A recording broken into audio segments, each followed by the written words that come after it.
It's good, YouTube. Carfight King here. Aqua Life, baby. I already know how it is. So, it's been a minute, but, we're back.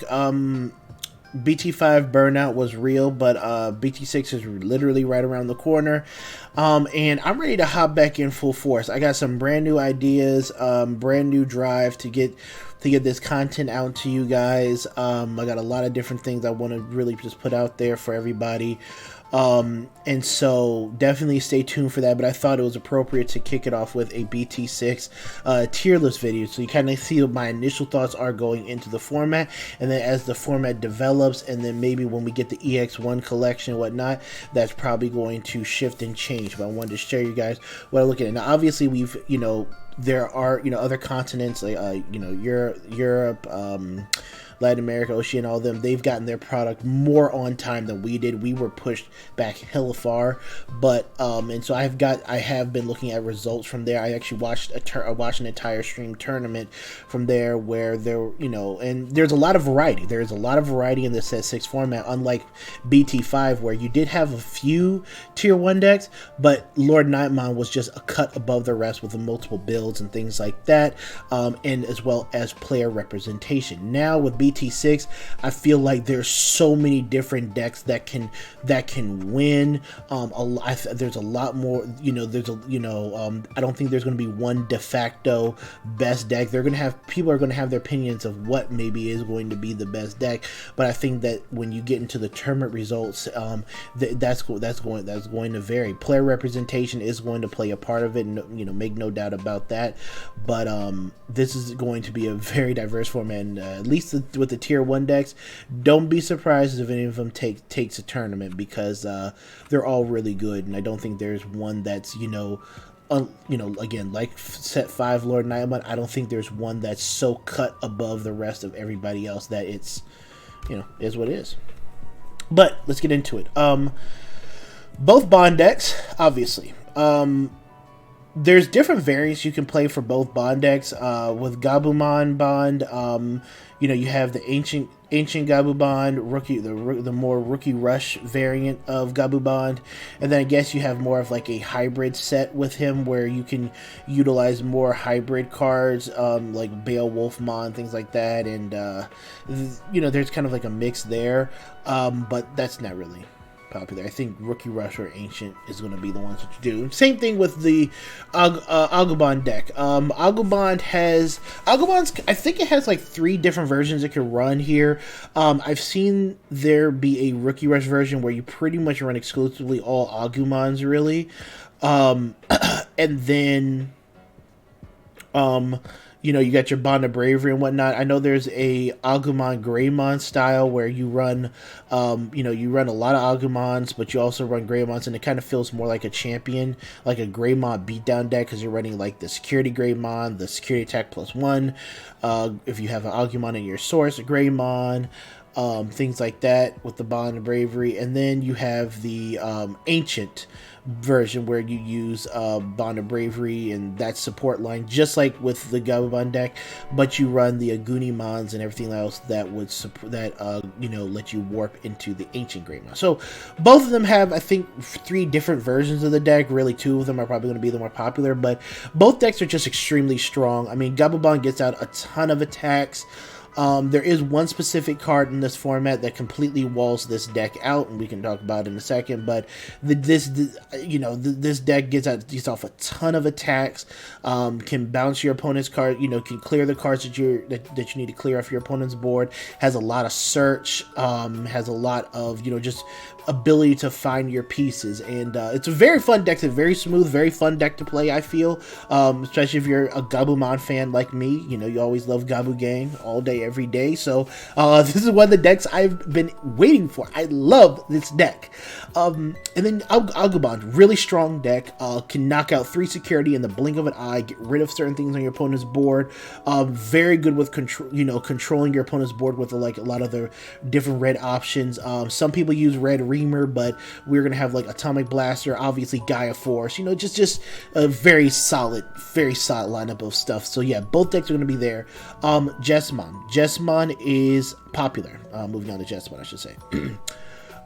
Jessamine is extremely popular. I know my brother wants to play it. It's probably probably the most popular Royal Knight for people to be playing. A lot of people just really like Jessamine as a Digimon in general. I mean, it's cool. I mean, he's all blades. But the deck is really strong. The deck does have the red brick potential, and I say red brick because red to me has always, outside of the bond deck, really revolves around you, you digivolving up, the line and then swinging in. And, since you're running about 6 to 8 copies of Sistermons between the level 3 and level 4 in your deck, there is a chance that, that you can break it to, even though Huckmon's a great, search card and whatnot, there's a chance you break. And I think that Jessamon is a deck that kind of loses it to itself more than it loses to the opponent in most cases. But in the tournament that I was watching, this and Security Control were the most popular decks there. They were the most represented decks of that tournament. And so there's a lot of Jessamon mirror matches and things like that. It's just a strong deck. It can knock your Secure in the blink of an eye. It'll get piercing. It can revive Sistermons like crazy. People compare it to Lord Knight, which, is understandable. It does have that, Lord Knight, kind of feel, but it just hits harder. Doesn't really build a board as fast as Lord Knight does in a way, but it just hits harder. Your security is gone. It has piercing, so it's kind of hard to block it. It's just a good card overall. Really good. And also, I forgot to mention something about the bond decks. If the bond decks don't find their Matt or Tai as their tamers, and you run 4 both, if they don't find it, then the decks really kind of struggle with doing what they need to do. So those decks are, it's paramount that you find those tamers. But with the Jessamon deck, yeah, you knock out a lot of security. It's going to be extremely popular. Enough said. Bellstarmon. I have Bellstarmon in tier 1 as well. Three Musketeer builds. There is a security control build for that, but I'll talk about that later. Bellstarmon 3 Musketeer is, obviously she's one of my favorite. You've heard me talk about it on this channel before. It's probably my absolute most favorite play style in Digimon, utilizing option cards and whatnot. Plus, she's an evolution of Impmon, which is one of my favorite Digimon ever as well. But the 3 Musketeer version is a nice mix of black and purple, right? A lot of what this deck does is utilize the greatness of the purple rookies, and there's a lot of different directions I've seen people take the deck as well. Some people tech in Bellstarmon because you're running 6 to 8 copies of Impmon in the deck, the mill 3 on deletion Impmon, and then obviously the Impmon that can get a 3 Musketeer or 7 Demon Lords from your trash to your hand by discarding one. And you can easily warp into a Bellstarmon to take out something like that, and with memory not being too much of an issue as well, depending on what your tamers are and things like that, you can go warp into Bell, take something out, then warp, and then go into like a Millennium or something like that. It just there's just some things that I thought of, some plays, but the deck is very good at controlling. It kind of feels like a pseudo security control deck, but yeah, it's like a pseudo security control deck, but not really. And the object is just to clear your opponent's board, keep trying to reset them with your powerful destruction cards, Gelt Schwarmer, Happy Bullet Showering, Fly Bullet, Trump Sword, things like that. And, then you can play a strategy where you can build a massive board by dropping Nail Bones, and you can easily drop Nail Bones with Bellstar, just having, with all the 7 cost options in your trash, you could pretty much drop her for almost nothing sometimes, and then get a free Nail Bone off, and it's good. It's just really good. The deck can be a bit slow on the uptake as well.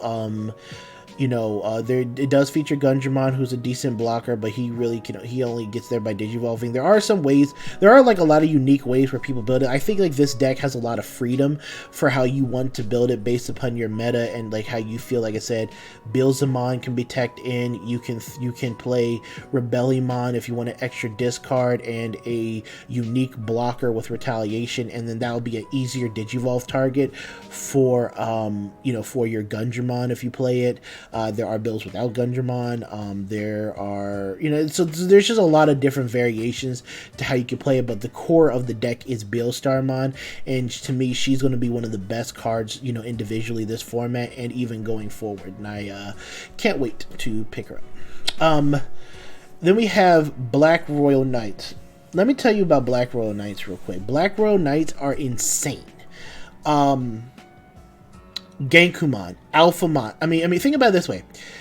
The amount of cards Black Royal, and I'm going to make a video on this, just showing everybody the Black Royal Knights has probably the most dangerous security, or as dangerous as security control does, and probably more dangerous than even the Three Musketeer deck. And here's why.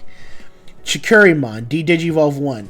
If you've ever swung into a Chikurimon with your Agumon, your bond of bravery, or even just the bond of friendship, you swing into a Chikurimon, they get hit with the D-Digivolve. It just kills the momentum of your whole. It just kills the momentum of your whole play. Just on swinging into it, it's just it's a rookie that just hits you with the D-Digivolve 1, which is de-digivolving and hitting that insecurity is just so much more detrimental.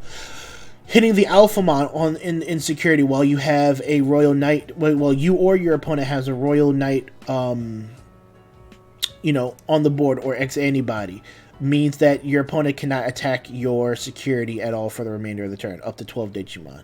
Ultimate Flare, Iron Fisted Onslaught, just to name a few. I know that some builds run Shade Bond as well, so that can come out of your security. Nanimon, that can come out of your security. I mean, they have a lot of stuff that you can just hit in your security and just like, well, dang. But other than that, Genkumon, fantastic card. Probably one of the most versatile black cards that they needed. Just comes in, gets rid of something on Digivolve, so he actually impacts the board on swing. And then if your opponent is like, okay, I'm gonna set up a blocker here. If your opponent has any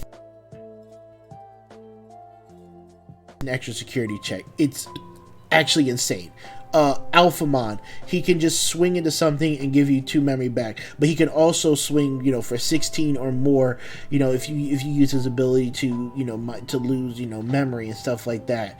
And again, his security factor is good, because even if you don't do anything, it's not like you're losing the level 6. You're getting the level 6 in your hand, and he's also a 3-cost Evo as well on top of a black. So Alphamon is just such a strong card in the deck, along with Genkumon. And then obviously Craniumon. Craniumon is out here simply just countering the Bellstarmon deck.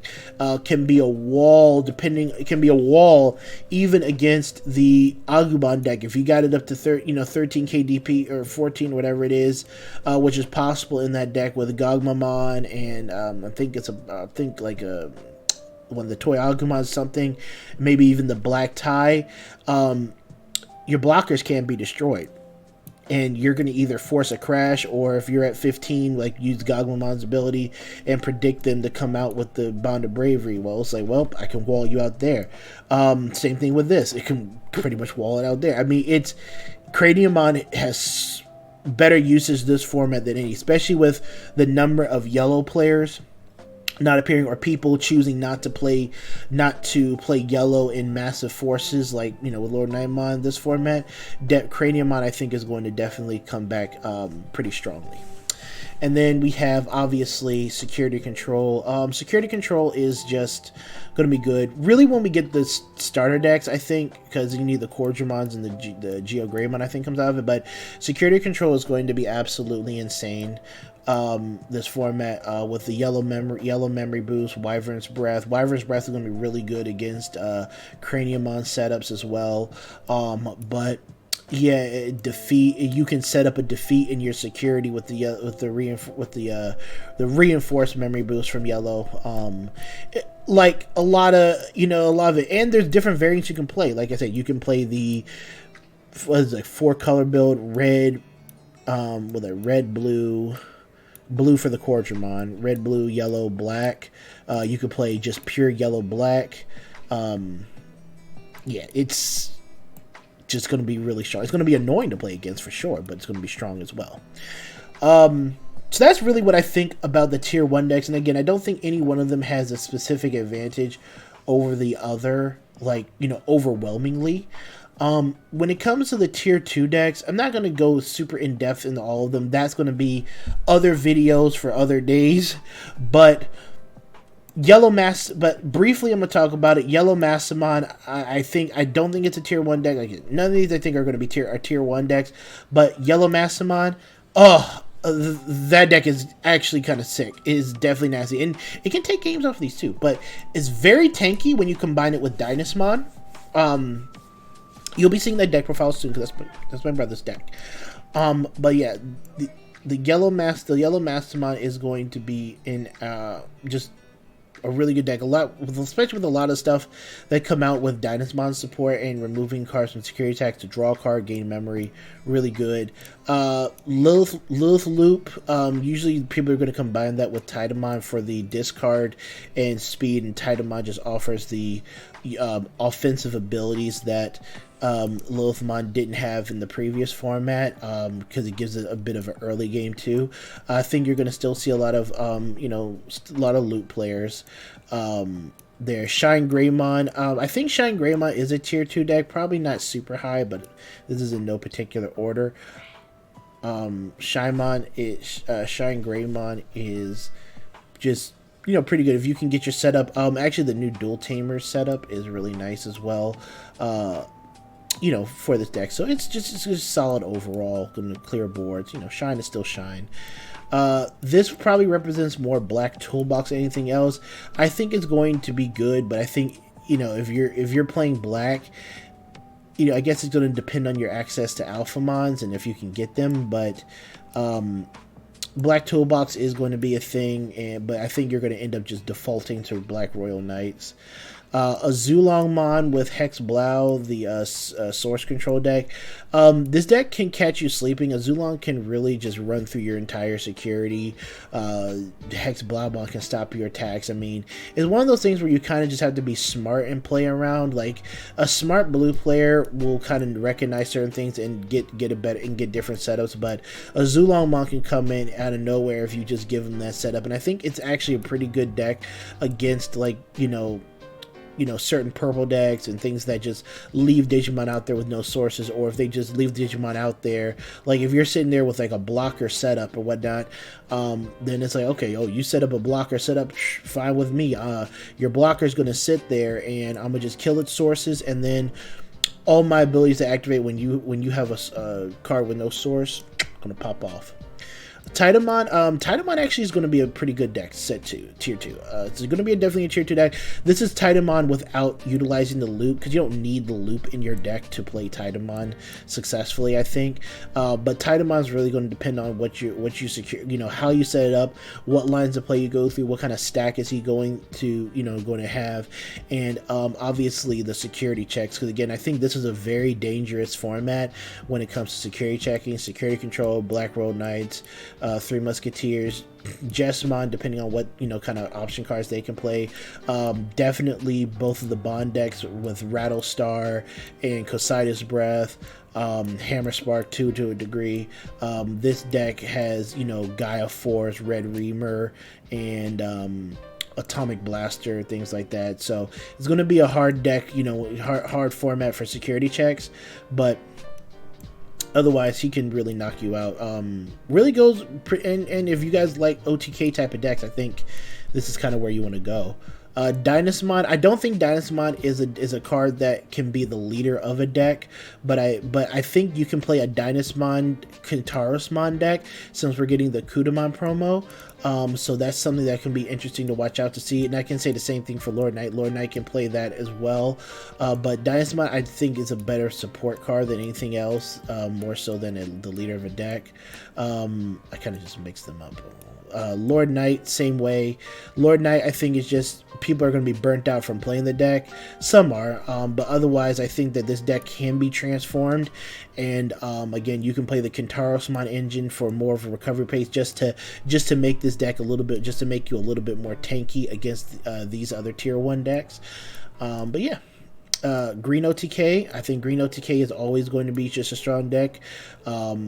being, with a few tech cards here, I think that when you play green, whether you play Reflecy Control or green, you're going to play Ancient Troy. Ancient Troy, I've actually seen teched into Bond of Bravery, but Ancient Troy is just a card where it completely shuts down Gabu Bond because it's going to just rest them as soon as they attack with it. So you're pretty much limiting Gabu Bond to one attack per turn. So Ancient Choice is a card that you're just going to leave and sit on the board, and you're probably going to feature that in this deck, but you're still going to be using Reflecy and the OTK style as the core of your deck.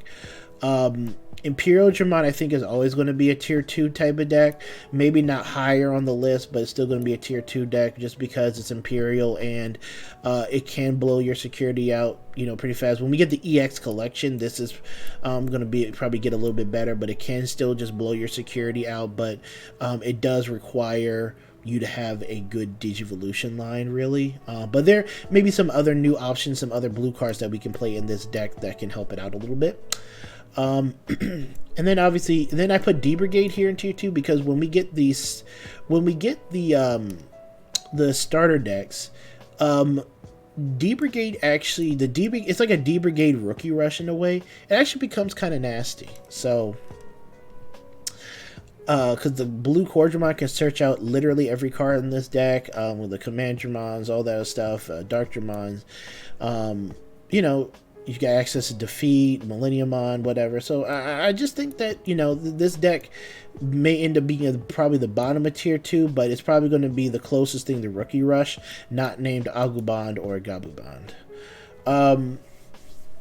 As far as tier 3 goes, really, I just think that tier 3 and D, like D form, D, these are decks that nobody's been playing. I don't see Diaboromon getting played at all. Maybe when the EX collection comes out, but I don't see it ever getting touched. Sarasmon, Purple Megarumon, and some people may try to combine that with Bellstarmon, but you didn't see it played last format. You're probably not going to see it this format. No one's going to play this. Black Megarumon pretty much got replaced by the Black Royal Knights. No one plays Ragnalord. Metal Guru, Wargrey, not really going to see. Maybe some Wargrey loyalists, sure, but I doubt it. Crest Grumon, no. Tier 3, Ancient Troymon, I don't think this is the leader of the deck, but I think it's a card that is going to be featured as a 2 or 3 of in the OTK and Reflecy because it is a great control card and it's a perfect counter in a way to the Gabubon deck. The starter deck cards, the Gallimon and Old Force, you guys know how I feel. I love my Old Force, but I don't feel like that they're enough to essentially, I think that they're going to be fun decks to play, but nothing that really scratches tier 2 or tier 1. Black blockers, I think that the whole blocker, again, if you're playing black, I don't think the black blockers are going to be a thing. I think you're going to just end up defaulting to the Royal Knights, so that's really where I think black's going to end up. Outside of D Brigade, I think you're just going to default to playing Royal Knights. Dan Devimon, very interesting card. I love my Dan Devimon, but I think he's going to just take a huge step back, and he's going to be tier 3. I think the engine for him may be a bit too slow, but it may pick up in another format, but I just think that the engine's going to be a bit too slow for relying on it as your main win condition. Shoutmon, I think Shoutmon players are just going to play Jessamon, and that's that. Chaos Gallant, again, support card. I don't think he's going to be a card that you build heavily around, though I have seen him being played with Titamon, Jessamon, Chaos Gallant Titamon, so I have seen that deck float around as well, so we'll see the correlation between these two, but I think that Titamon just offers a little bit more than what Chaos Gallant does, but I think he does definitely, it still is one of the better support megas for purple. Eosmon is an interesting deck, actually. It could be tier 2. I only put a tier 3 only because I think it's going to have a super low representation, but it could be tier. I mean, you can kick people's butt with Eosmon. It's not horrible. Not a horrible deck at all. It's pretty fun, but again, I think it's more of a fun deck than a deck you're going to see consistently at high level competitions. Not saying any of these decks can't be up there, but yeah. And then the yellow green Rookie Rush, I think those players are just going to play Gabubond, Agubond. But that's the tier list video, guys. Hope you guys enjoyed it. Let me know what you guys think. And yeah, this is Card Fight King. I got some more video guys for you guys next week. So I'll be seeing you then. Peace.